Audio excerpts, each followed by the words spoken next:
Golden light from the chandeliers spilled down the marble walls like even the architecture itself was trying to impress.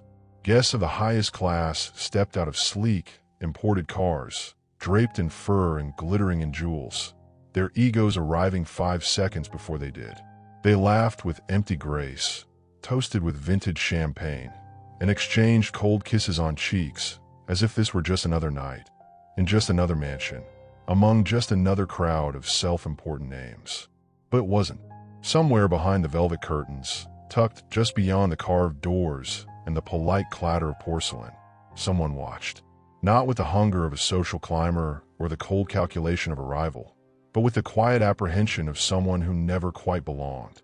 Her eyes were wide and observant, almost frightened, tracing every movement, every laugh, every false smile. Her hands, hidden behind her back, fidgeted in silence, like they were trying to restrain something. Something no one here would notice. Something no one here was ready for. She had no name in this house, not when anyone spoke aloud. Anyway, to the guests, and even to the hosts, she was just another invisible presence. The new maid, the one who poured the wine, who cleared the lipstick-stained glasses, who drifted along the walls like smoke, without eye contact or identity. But tonight, someone would say her name, and the moment they did, the whole damn room would remember it. Because tonight, she wouldn't just be seen, she'd be heard, and the sound of what came out of her fingertips would make them all choke on their laughter. The grand piano sat in the center of the ballroom like a crown jewel, untouched, polished to an unnatural gleam. No one had dared approach it all evening, not out of respect, but because it was never meant to be played. It was decorative, like the art on the walls, like some of the people in the room. He stood by it now. The host, mid-30s, impeccably tailored tuxedo, cufflinks worth more than most of the staff's annual salaries, his jawline sharp enough to slice through glass, and his smile, that smile, curved just slightly upward with a kind of rehearsed cruelty. Not outright mockery, not yet, but the kind that lingered, coated in charm, but dipped in venom. His voice cut through the room like a toast laced with arrogance. "Ladies and gentlemen," he announced, raising his glass, "tonight, I prepared something unusual." A hush rippled across the ballroom. Conversations halted, heads turned, phones tilted to record, just in case the unusual became viral. He circled the piano slowly, savoring the attention like a predator before the pounce. "Now, I know we've all heard professionals," he continued, "the maestros, the prodigies, the concert pianists flown in from Paris or Prague. But tonight, I thought we'd try something different." The smirk widened. A few of his friends chuckled, sensing mischief. One guest whispered, "Oh no, what's he up to now?" He set down his glass, then snapped his fingers. A butler appeared instantly, like a trained shadow. "Bring her," he said flatly. "Her." It wasn't until he said the word that people began scanning the room, curious. The staff had blended in all night, like wallpaper in black and white. But now, someone was being pulled into color. From behind the floral arrangements and silver trays, she appeared, ushered forward by the butler with a silent nod. Her hands were still pressed tightly together. Her dress, standard issue uniform, dark blue and modest. Her face, unreadable but pale. Whispers began. "A maid? He's kidding, right?" No one was laughing yet. Not out loud, but their eyes were loud enough. Amused, confused, hungry. The host, calm, measured, gestured toward the piano bench. "Play something," he said casually. "Anything." She hesitated. He tilted his head. "You do know how to play, don't you? You mentioned it that day in the kitchen. Or was that a lie?"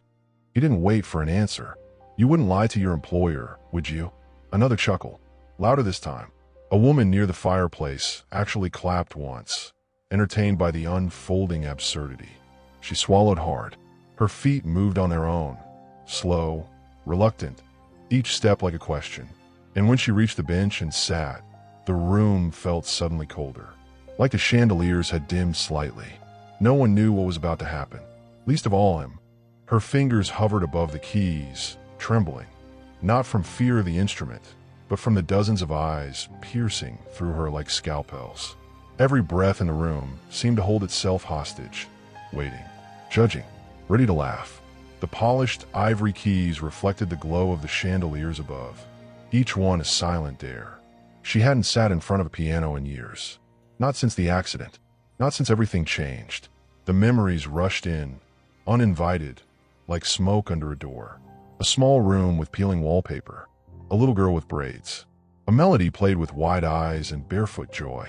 That version of her was gone, but the piano was still here. The music was still somewhere inside, buried, dormant, like an old ghost waiting to be summoned. She closed her eyes and played. The first note, soft, uncertain, broke the silence like a whisper in a cathedral. Then another, then a chord. Her fingers moved awkwardly at first, hesitant, like waking limbs, until they found their rhythm, their voice. The room didn't laugh. They didn't breathe. The melody grew, delicate and haunting, not a flashy showpiece, not something you'd hear in a concert hall, but something intimate. It felt like a secret being told in front of strangers. A story poured into the air, wordless but understood. There was sadness in it, regret, beauty too raw to be fake. The millionaire stood frozen. Something clawed at his chest, a flicker of confusion, then annoyance. He'd meant this to be a joke, a light, humiliating sideshow between courses. Not this, not her. A woman in the corner lowered her phone, forgetting to record. An older gentleman near the bar leaned forward without realizing.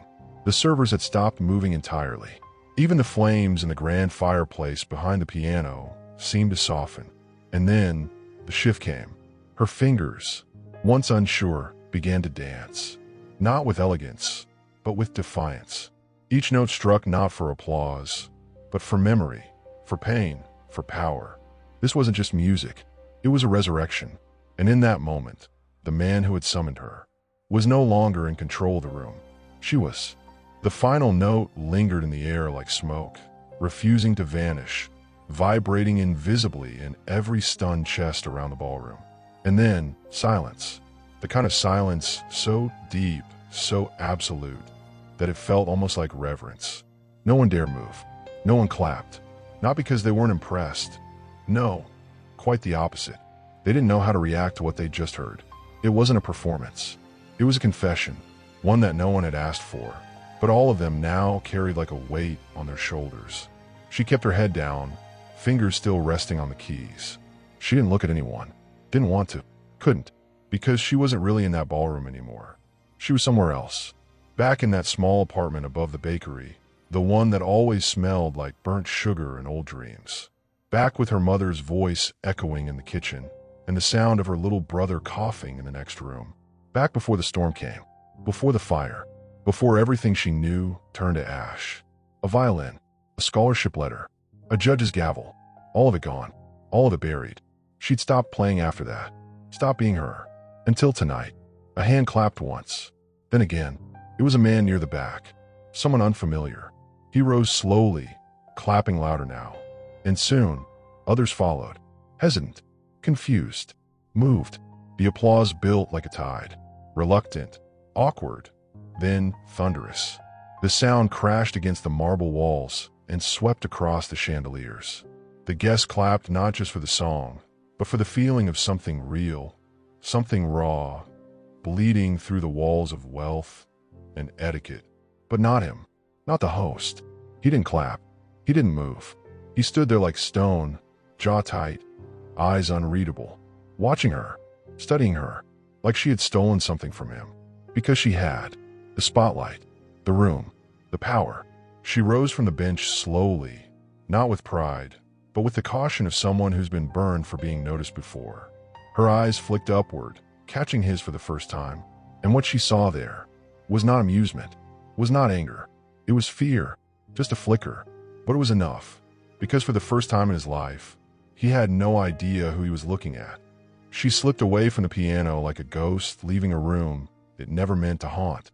The applause had already faded into murmurs, questions, suspicions, curious glances cast over the rims of expensive glasses.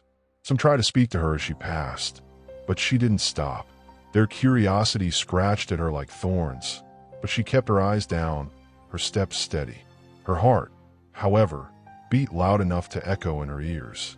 She didn't want this. She didn't want their recognition. It was dangerous. The further she moved from the grand room, the louder the past became. The polished hallways, the portraits of grim ancestors on the walls, the scent of cigars and wine. They all twisted into pieces of another life. A life where her name was spoken with admiration, where rooms waited in silence for her to play, where teachers wept when they heard her talent, where she wasn't a maid. Her name had once been on programs, in newspapers, on lips of strangers in crowded auditoriums. But none of them knew what happened after that night. No one knew what it cost her to disappear. A door creaked behind her. His voice followed. Wait. She froze. It wasn't a command. Not like before. It was something else. Almost unsure. She turned slowly. He stood alone in the hallway, the golden light behind him throwing half his face into shadow. The man who'd laughed with his guests, who'd thrown her to the wolves without blinking. Now he looked like he didn't know where to begin. Where did you learn to play like that? He asked, voice low. She stared at him, unreadable. I didn't, she replied flatly. His brow twitched. I don't believe that. She shrugged. You don't need to. He took a step closer. You don't belong here. Her lips curled, not into a smile, but something sharper. No, she said softly. Neither do you. The words hit harder than he expected. She could see it in his eyes, the crack in the armor, the shift. No longer was he the untouchable host. He looked young, uncertain, like a boy in a suit that didn't quite fit. She turned again, intending to disappear into the servants' stairwell. But he said it, quiet, almost a whisper. Are you Elena? The name dropped into the hallway like a knife. She stopped breathing. No one had called her that in years. Not here. Not since she buried that version of herself in a courtroom. Under a lie, beneath a name change and a life sentence of invisibility. She didn't turn around. She simply whispered, that name is dead, and vanished down the steps, leaving him alone in the hallway, still not knowing who or what he had just invited into his house. He didn't sleep that night. The ballroom was emptied, the glasses rinsed, the guests chauffeured back to their castles in the clouds. But he remained in the silence, staring at the piano like it had personally betrayed him.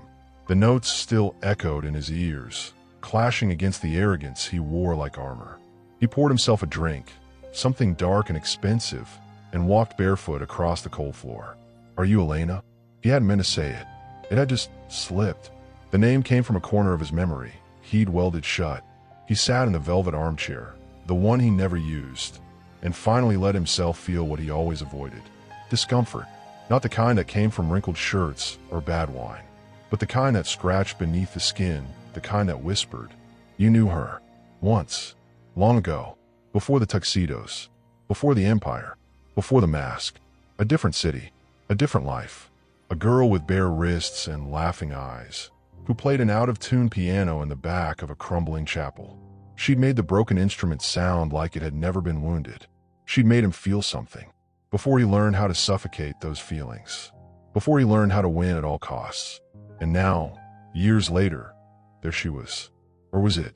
The next morning came like a hangover. He rose early, dressed precisely, but something in his movements had shifted. His staff noticed, though none dared speak. He wandered the mansion like a ghost chasing another. Finally, in the laundry room, an area he never entered, he found her, folding linens, hair tied back straight. She didn't look up. Why did you lie about who you were? He asked. Her fingers paused, then continued folding. Because the truth ruined my life. Silence again. He stepped closer. It was you, wasn't it? The prodigy girl, Elena Ruiz, the one who disappeared before her debut. She laughed, just once bitterly. They didn't say I disappeared, she murmured. They said I was a fraud, that I stole that song from my teacher, that I forged the papers, that my scholarship was built on lies. His throat tightened, but none of it was true. She looked at him finally. Does it matter? He didn't answer, because they both knew the answer. He had read the headlines, back then, just enough to believe what was convenient, just enough to look away. And now, face to face with her, he realized he had been part of the world that crushed her, that used her as a warning instead of a miracle. And for the first time, he didn't know how to fix it, because she didn't need an apology. She needed justice.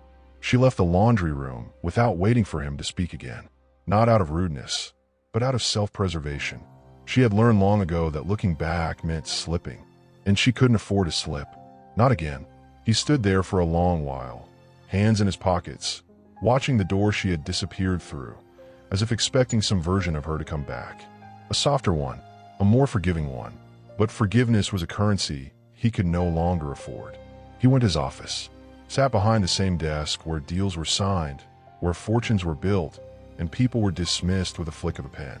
But this time, the papers before him blurred into useless shapes.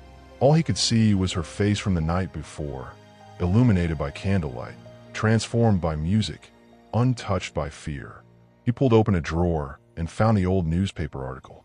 It was yellowed, torn at the edge.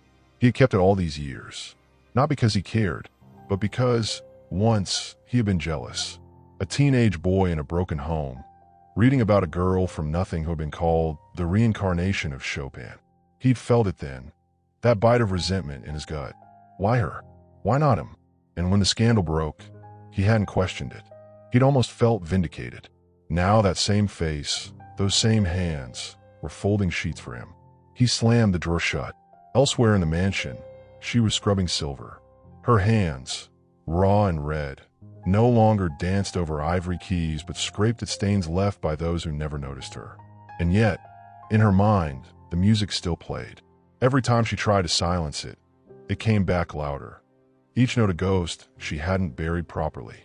One of the other maids approached her cautiously. "You okay?" She nodded. "You were amazing last night," the girl added quietly. "I've never seen him look like that, like he'd swallowed his own name." A faint smile touched her lips, but didn't stay. "It doesn't matter," she replied. "He'll find a way to erase it. He always does." But what she didn't know, what neither of them knew, was that outside, beyond the gates of the estate, someone else had been watching. A woman in a dark car, engine running, camera lens warm, eyes wide with recognition. She had been there once in that courtroom, and she had never forgotten Elena Ruiz. The engine hummed low as the woman in the car zoomed in with her lens, her fingers trembling slightly. Not from the cold, but from disbelief. The face on the screen hadn't changed much. A little older, perhaps. Thinner. Sadder. But it was her. The prodigy. The scandal. The girl they had all watched fall from grace like a shooting star hitting concrete. "Elena," she whispered. The woman's name was Camila Barreto. Once a junior journalist, hungry for a headline, she had covered the Ruiz scandal obsessively. But there had been something off, details that didn't align, witnesses that disappeared, a music professor who refused to speak publicly. Camila had tried to investigate deeper, but the story had been shut down, pulled, buried, and so was Elena. Until now. Camila lowered her camera and stared at the mansion gates. It wasn't just the girl who had reappeared, it was the truth. Inside the mansion, the day dragged like wet fabric. Orders were given, dishes clattered, footsteps echoed down corridors, but something in the air had shifted. The guests were gone, but whispers remained. Everyone had seen it. Everyone had felt it, and everyone was waiting for his next move. But he remained unusually quiet, not cruel, not charming, just silent. He stayed in his office most of the day, blinds closed, turning a silver pen over in his hand like it might unlock an answer. He didn't understand it. This disquiet. He'd humiliated people before, broken them, dismissed them. Why did this feel different? He knew the answer, of course. Because she wasn't broken. She had survived something designed to erase her. And not only had she survived, she had risen, in front of everyone, with music so raw and beautiful that it had left the entire room speechless. And it wasn't even about him anymore. It was about her. He hated that. He admired it. He didn't know which parts scared him more. Downstairs, in the servants' quarters, Elena sat on her narrow bed. A small piano pendant rested in her hand, its chain worn and faded. She hadn't touched it in years, had almost thrown it away a dozen times. But she never could. Her fingers ran over it slowly. That night, the courtroom, her voice cracking as she tried to defend herself, the laughter in the gallery, the way the judge never looked her in the eyes. And then, the silence. Not legal punishment, but social execution. No one would touch her. No one would listen. Except one girl, a journalist. She couldn't remember her name. And yet, that very girl was now outside the mansion, dialing a number. "Jorge, it's me. I found her. She's alive." She's here. And just like that, the storm began to gather again. But this time, Elena wouldn't face it alone. Night returned to the mansion with the same elegance as always. Silk curtains drawn, chandeliers dimmed to golden glows, and staff moving quietly like shadows rehearsing an old ballet. But beneath the surface, nothing felt the same. He sat at the long dining table alone, staring at a plate he hadn't touched. Food was no longer interesting. Conversation, even less. His thoughts spun in a loop, tangled in notes that still haunted the air from the night before. She had played like the world had never broken her. But he knew now it had, and he had stood among the ones who watched her fall. He ran a hand through his hair and stood abruptly, as if trying to outrun the guilt swelling in his chest. He needed answers, not from her, from himself. He walked down the hallway toward the east wing. No one used that part of the house anymore. It was where his mother had lived, before her illness, before she passed. A grand piano still sat in that wing, silent and untouched, draped under a velvet cover. His mother had played it when he was a child. She had adored Elena Ruiz. He remembered it now, the way his mother had lit up watching Elena perform on TV. How she used to say, "That girl doesn't just play music, she bleeds it." He hadn't thought of that in years. He walked into the dark room and stood before the old piano, brushing the cover aside.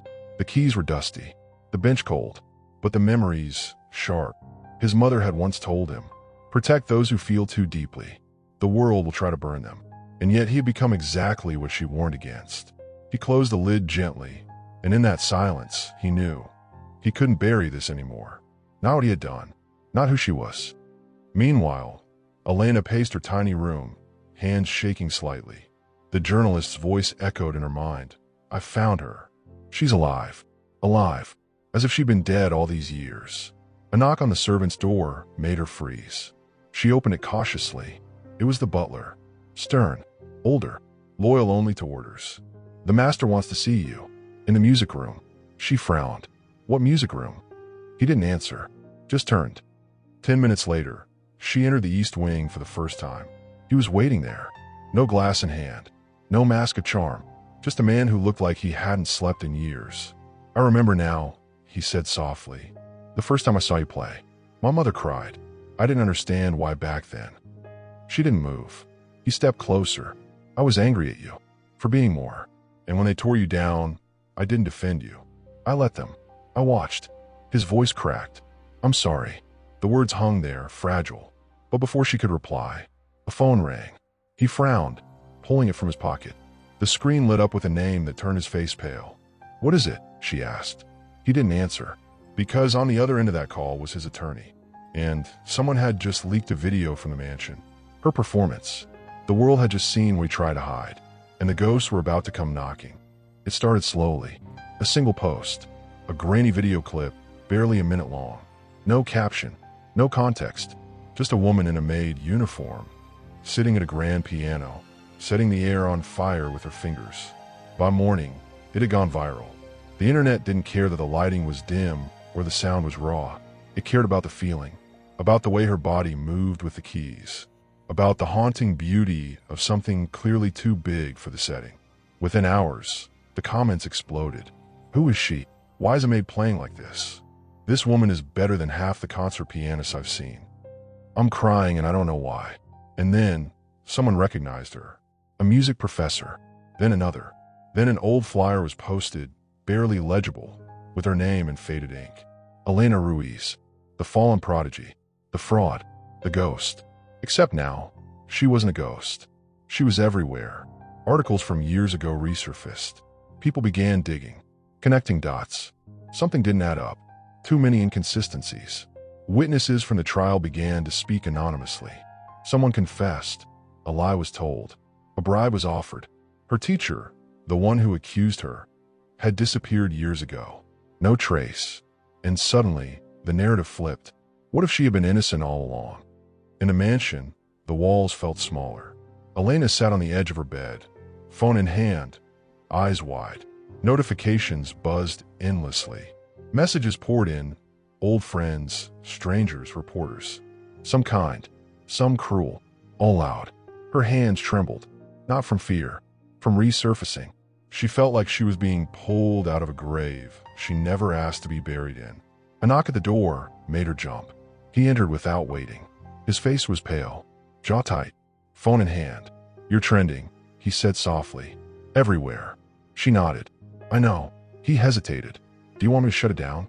She looked up, meeting his gaze. "Can you?" "No." "Then why ask?" Silence. Finally, he sat across from her. "This changes everything." She nodded again. "Yes, but not for me." He frowned. "What do you mean?" "I've already lived the worst version of this story. Now the world can decide what it wants. But I'm not going back." His voice dropped. "Then what do you want?" She looked down at her hands. The same hands that once signed a false confession just to make the noise stop. "I want the truth," she said. "Not for revenge. For peace." A long pause. And then, almost reluctant, he asked, "What if I helped you?" Her eyes narrowed. "Why would you?" And his answer came slower than she expected. "Because maybe I'm tired of being the villain in everyone's story." She didn't trust him. Not yet. But for the first time, she believed he might not trust himself either. He left her room with a mind in flames. The mansion no longer felt like his.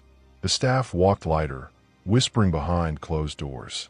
His guests, once obedient, flattering, predictable, were now strangers commenting online, speculating whether their beloved host had been part of a cover-up, whether he had known who she really was, whether he used her. He didn't know which rumor was worse, the one where he was blind or the one where he was cruel, because the truth was somewhere in between.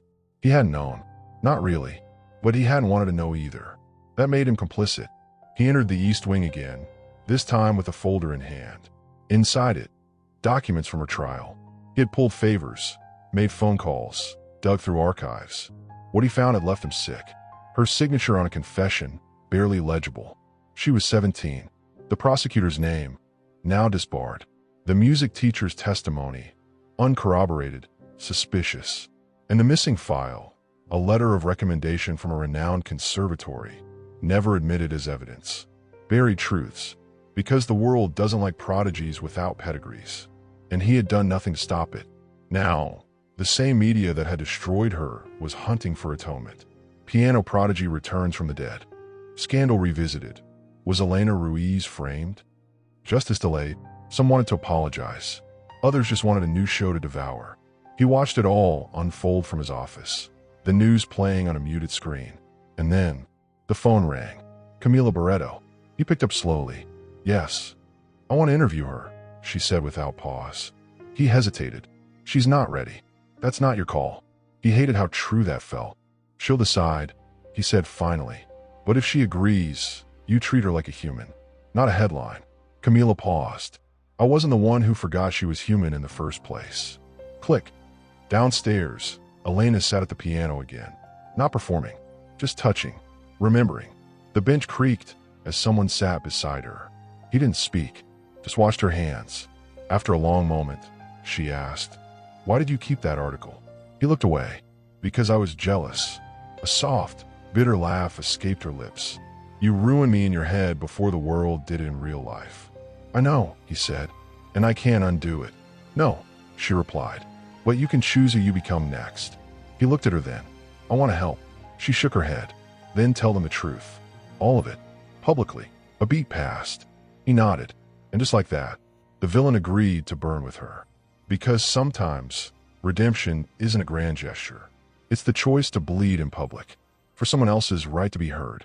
The press conference was scheduled with no fanfare. No glitzy invitations. No champagne. No symphony. Just a plain backdrop. A single podium. 2 microphones. It was streamed live. The same way her scandal had been dissected in every living room years ago. The same way her name had been dragged through headlines by strangers who didn't know the shape of her tears. Now, they'd hear it from her lips. He stood behind her as she walked slowly to the mic. The cameras flashed. The buzz of murmurs faded into an unnatural quiet.